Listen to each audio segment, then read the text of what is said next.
honestly, guys, being real with you, if I got married when I wanted to, which was about like 22, 23, if I got married then, I feel like I would be divorced now, or I would be unhappy.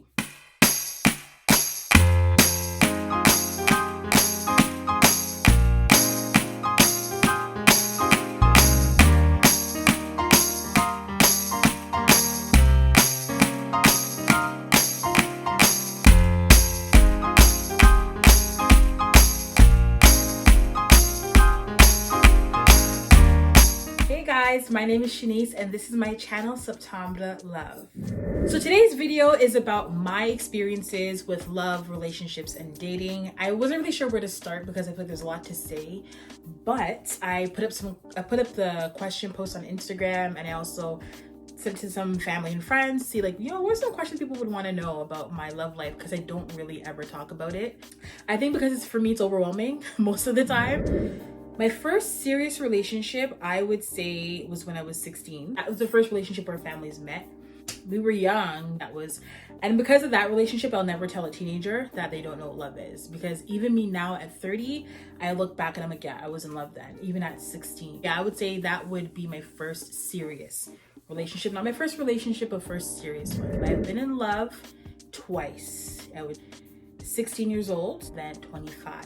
And they both felt very different, but I knew I was in love. The hardest thing for me in a relationship, I would say, is that sometimes I go in too hard too fast. When I'm not very cautious when I need to be. I'm not really great at looking at the red flag. Like, I know it's there, but I'm just like, it'll go away or whatever. I have issues with trust. I have huge trust issues. I know it stems from my relationship with my dad, and then like having just like abandonment issues, period. So I have a hard time trusting what people say to me, and if what they're saying to me is really true, or are you just saying it because you're trying to make me happy, you're trying to like let the situation go away. Like I always question everything. That is a flaw of mine that I'm trying to like figure out, because I think when you have valid reason for having a certain flaw or thinking a certain way, it's harder to let go of it. Because you're like, well, I'm like this because of this. It's easy to blame it on something. Also, sometimes saying sorry. Sometimes I'm like, I'm not like, well, I did it because like I always have a reason for why I do something. Sometimes it's hard for me to apologize. My longest relationship on and off, I would say a year and a half. My longest relationship, like consecutively, like no breaks, would be 11 months. I honestly, when it comes to that, I'm more of a how it feels. So for example, I'm not gonna be like, okay, 4 months in, then I'll bring you, because maybe 4 months in, you're still not where you maybe feel like you need to be. Or maybe at 2 months, like, I'm ready. So I don't think there's necessarily like a specific time, but what I will say, if this is someone that is worth me bringing to my family and friends, I see this being something of substance, then that's when I would do that. For me, if I'm intentionally bringing around my family, if I'm dating somebody and they come to my house to pick me up, they will see my family. They will see my mom, they will see my brother, they'll see my people. But am I intentionally bringing you to meet them? That's the difference. So if I'm intentionally bringing you to meet my family dinners or like holidays, different things like that, that means I see some sort of potential there. Yes. Like second, third date, like not even early in the relationship, like when we're dating, like when I'm getting to know you, like I'm asking you, do you want kids? I'm gonna ask you about your family. I ask those questions, and they have not, like, me ask those questions has not been a turnoff for the guys I've dated. It's usually second, third date, those questions kind of come up, but I feel like it's important, especially me, I'm older, so I'm not here just to chill and chat. Like, I really want to know, do you want the same things I want? Do you have the same similar goals I have? Like, how is your relationship with your family? How a guy treats his mom is a big deal for me. I look at that, how he talks about his family. I listen to those things to see if I even want to go further. And I expect them to do the same. A guy doing that to you too says a lot. And it's very rare, unfortunately, to meet guys who ask those hard questions back. Can you ask questions too? But it also shows you how they feel about relationships and what their thought process is. Maybe they're not in that stage to really settle down. I asked that because I want to date with purpose and have some sort of like, you know, direction. Even though sometimes I'm like, what am I doing? But I mean, I do ask those questions because I do want to know. I'm that person. I want to know the ins and the outs, and not to judge you, but just to understand how you think and how you got to where you are now. To me, it doesn't really matter. Like if I'm with a guy and he says, hey, you know what, Shanice, I want to get a prenup. I'm like, okay. Like, it doesn't really bother me because it doesn't necessarily mean it's going to be of use. Not doesn't mean it's going to be used. I mean, if you feel like, hey, for your sanity or whatever, that's what you feel you need to do. And people say like, oh, then doesn't mean you really trust the person. You're signing yourself up for divorce before it even happens. But like, I mean, we have car insurance. That's just the way I see it. We have car insurance. Doesn't mean you're gonna get in an accident. I mean, but if you do, you know, that's kind of how I see it. I feel like if my parents were still together, maybe my answer would be different for that. And maybe I would be offended if someone asked me, but I wouldn't be offended. It would be like whatever you had before is yours, and then whatever we make together, we split. You know, and I would do one too. Like I can do, you do one, I do one, whatever. Doesn't mean it's gonna be you. Doing the speed dating experience. I made a video about this a couple months ago. The worst date ever. It was so annoying. But there's one guy I went on a date with, and it was a little bit weird because the whole date was him talking to me about his longtime like female friend that he thinks he's in love with. So I'm like, what are we doing here then? Like, why are we sitting across each other? Like, what? But I wasn't rude about it. I gave him the advice, never saw him again. And I was just like, it was okay. He wasn't my type anyway. My best date was probably a very spontaneous one. This was probably my best date ever. So the guy picked me up and we went to get ice cream. We went to get Dairy Queen nearby my house. And we went to a football field near my house to eat. And we just talked. And we're both like, we can go for something more to eat. And then we end up going to this burger spot in my city, got some burgers from there. Around our city, we both grew up in the same city, so we had like similar experiences and we're kind of able to talk about different stuff. So we drove to our different childhood like schools and neighborhoods and old stores that, you know, our parents would go to as kids, and kind of like, it was a great, like, a lot of conversation. It was comfortable, it felt natural. We even drove like outside of our city to just a nice drive up north, and yeah, we drove, stopped to get some slushies, drove back. Like, it was just a lot of good conversation. That was probably my best date because it was spontaneous, and also the guy took the lead. And that's something that is very big for me, is even in simple ways, taking the lead, like taking the initiative, because I am very much a leader naturally. In relationships, I like to take the back seat. I like to be led, like, honestly. And it may sound so like, and just simple thing. If a guy plans something and you're like, wow, you are thoughtful and you planned it, I'd have to be, okay, do you want to do this? Do you want to do that? Like, I'd have to do any of that. You're just like, all right, cool, let's go here. You down? I'm like, yeah.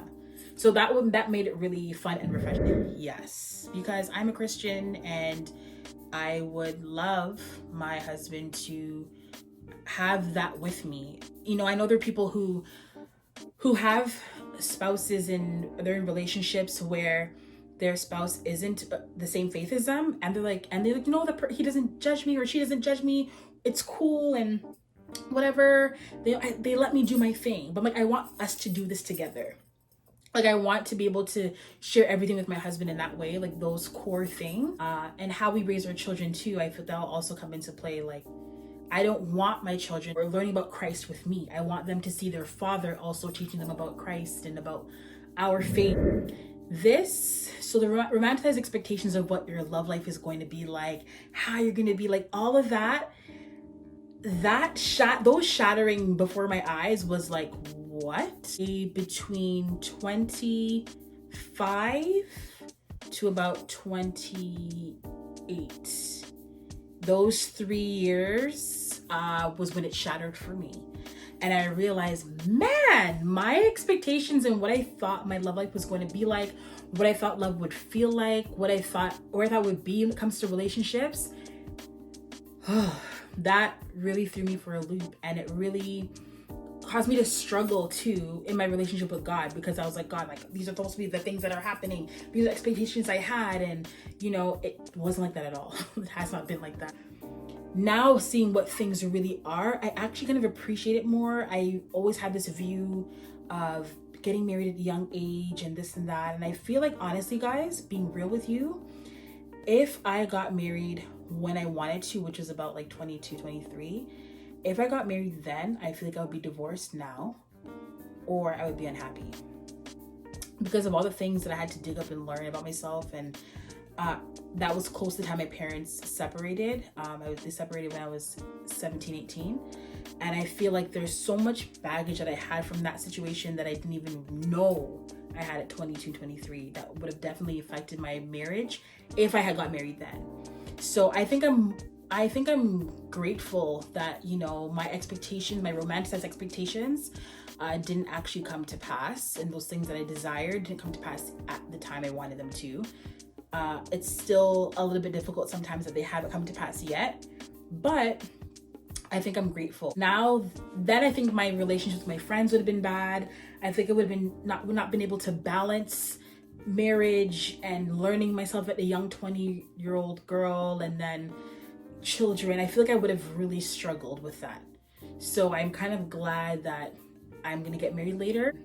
And it was hard for those 3 years because I really was like, am I good for anything? What?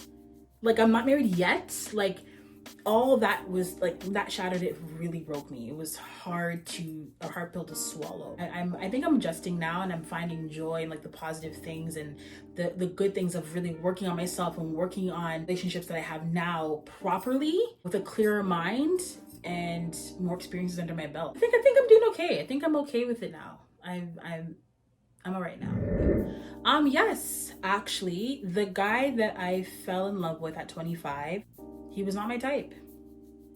Not my type at all. And it helped because it helped me to really look at people for who they are and realize that things that I desire come in different packages. It doesn't have to look like what I expected to look like. Helped open my eyes and not be so rigid. So if you're dating right now, don't be so rigid when it comes to, like, be attracted to the person. Remember, you can be attracted to people that are not your type. You can. So try not to be so rigid when it comes to that, because you may miss out on really great people.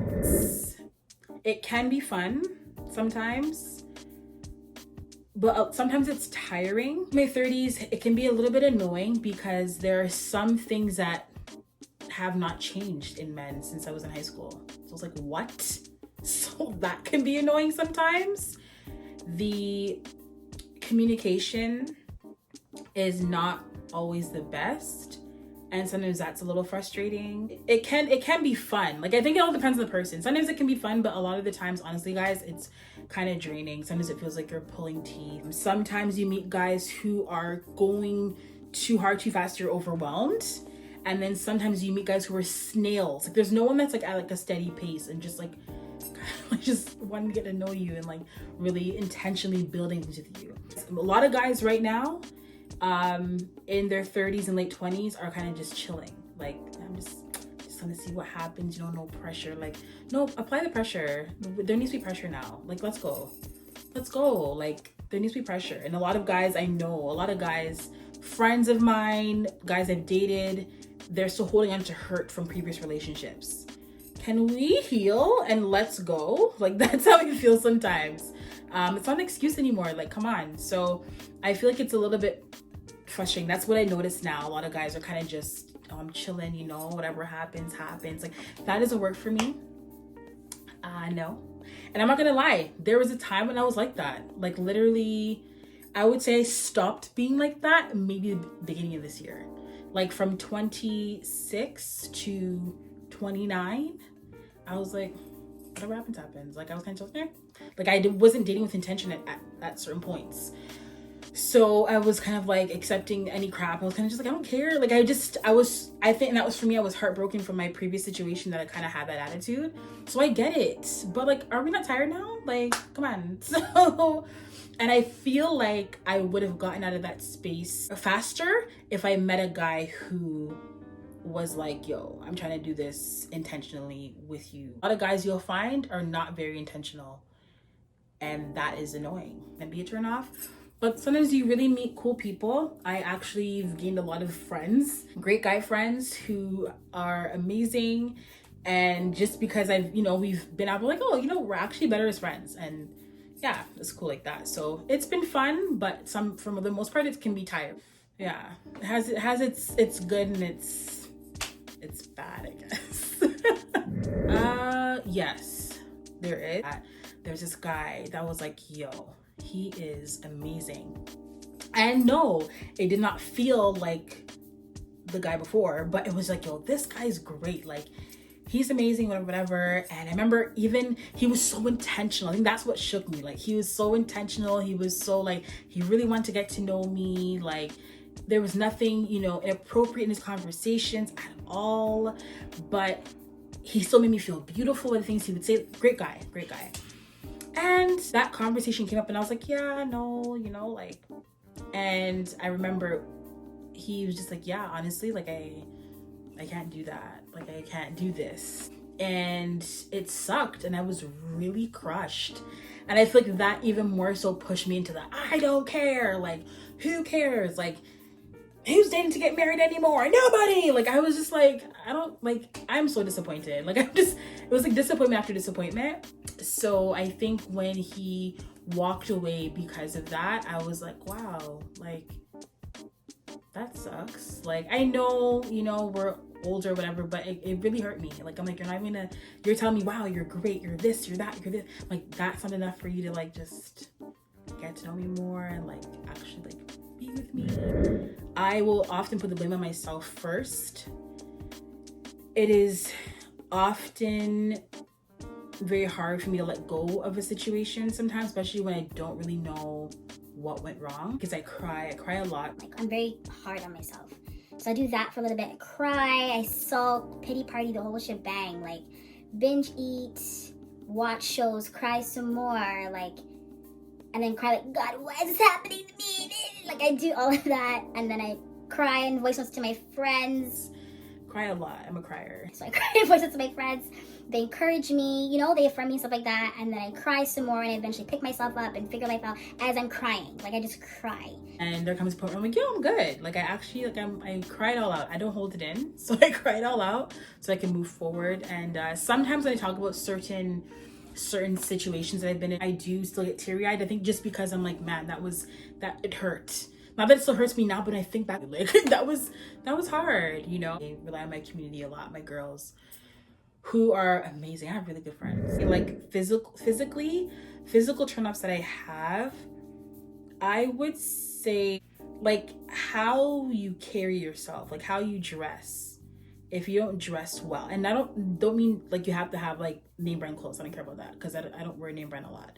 But like putting yourself together well, like just being like well kept, well groomed. Turn offs, smoking, swearing, because I've dated guys who don't know Christ. That's just the truth. I've tried it.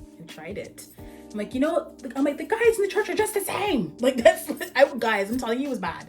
I was like, I don't care. So like, I dated, like, and I didn't really care. I was like, oh, whatever. So I've dated guys who smoke. I've dated guys who swear. And yeah, so those are turn-offs. And I knew those were turn-offs, but I still went, yeah, dates. Yeah, dress up, dress up with the weed in the car, weed smell in the car. Why are you in here, Shanice? Why are you in here? So people who are like judgmental, like have like a judgy tone to them, or not very open-minded, like that kind of turns me off. And someone who's not funny, when I tell you guys, someone who, like, a turn off for me, someone who's too serious. Like, can you laugh? Can you relax? Like, I need a little bit of humor in my life. So for you to be dry Drake, I can't handle that. Like, what is wrong with you? Like, I need some laughter. I need you to be loose. Like, I don't like stiff guys. That's a turn off for me. You're rude to people for no reason. Like, and you want me to join in your rudeness. I'm not gonna do that. I think that's really weird. Like cussing off, like, you know, waiters, waitresses, or, you know, talking down to people, that stuff. Like, I hate stuff like that. Deal breakers in a relationship: if you are a liar. Now, the difference between someone who's lied and is a liar, like you lie all the time. Like, I'm very, like, I listen to every word you say. I would say someone who is a liar and not honest about themselves, about their feelings, anything, like, you know. Also, some things that can turn me off sometimes is like when guys try to be like so cool and don't want to talk about how they feel.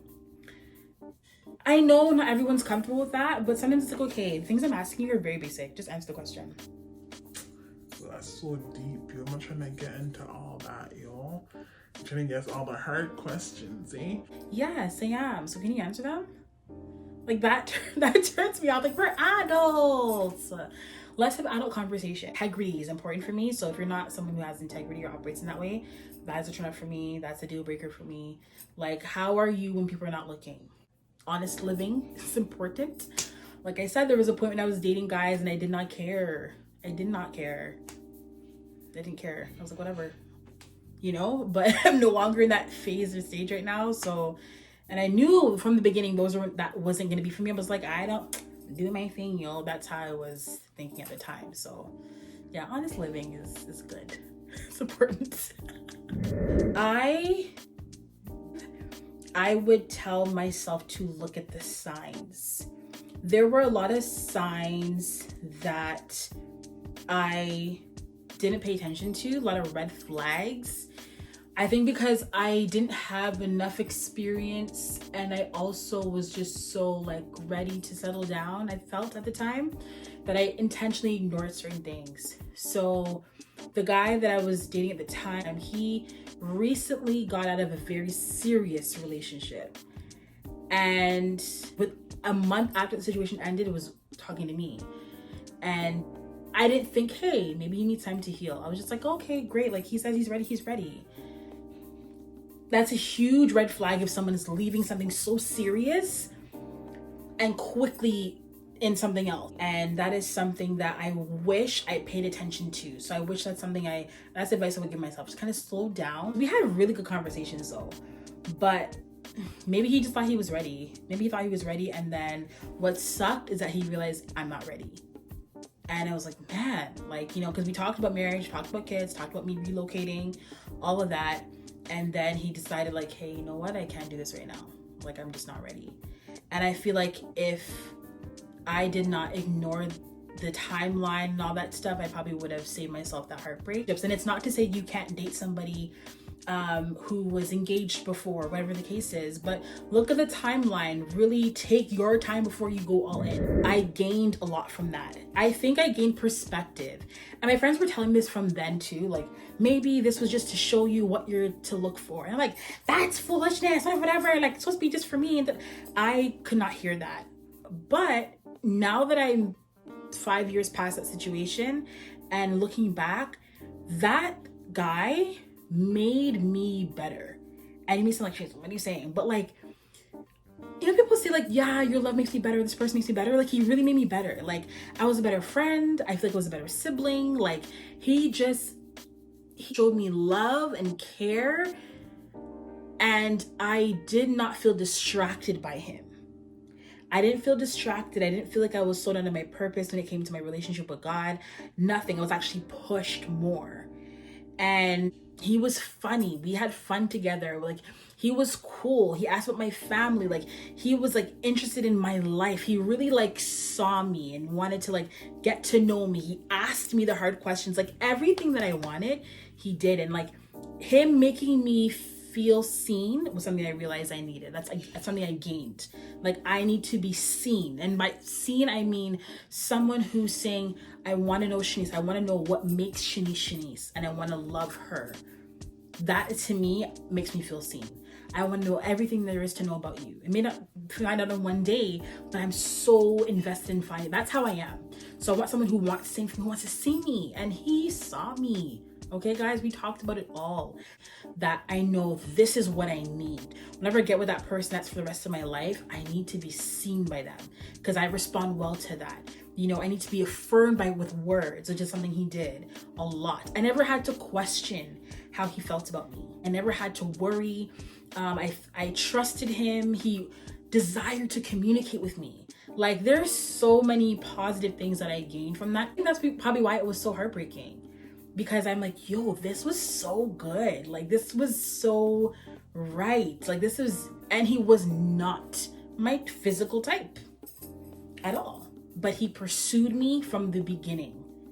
He like pursued me. He showed me that the person I'm with will not distract me. That was a big deal because he did not distract me. Because sometimes you know how we get. Like, when you find somebody you're into and you realize you're spending less time with God and more time with the person, like with him, it wasn't like that. I didn't, and also because he was a Christian too, it wasn't like weird to even say like, I'm gonna go do this, or I'm gonna go pray, I'm gonna go, you know what I mean? Where some guys like, oh, okay, like you're that serious, eh? I'm telling you guys, I've dated all walks of life. So I think with him, that's something that I really gained from that situation. And then when that ended, then I got into another relationship for 1.5 years on and off, when that relationship was literally me giving everything and not getting anything in return. I did not know my worth. I was so depressed. I was so distracted. I was so broken.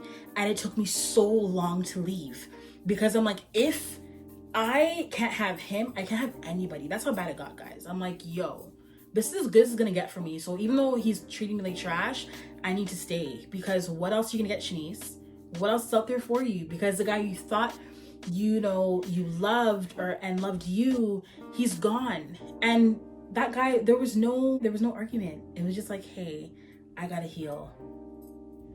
Bye. And I was like, darn. Other guy was like, yeah, the whole sexual thing, yeah, I can't do that. You're great, but I gotta go. So then this guy was like, okay, like I kept my mouth shut about certain things. I'm like, I'm not going to ruffle any feathers. I don't want to, and he was not good for me at all. Yeah, I was very distracted. I was not affirmed. I did not feel the things I knew I needed, I wasn't getting. But I was so desperate to say I had someone that I was like, okay, I'll just stay in this situation. And it took me 1.5 years to get out. That is my experiences with love and relationships. So right now I am dating and I'm enjoying it, and I am taking it easy and just not putting so much pressure, but also being intentional again, because there's a point where I wasn't. And yeah, I hope that this was encouraging to somebody that watched and you guys find some sort of inspiration or whatever.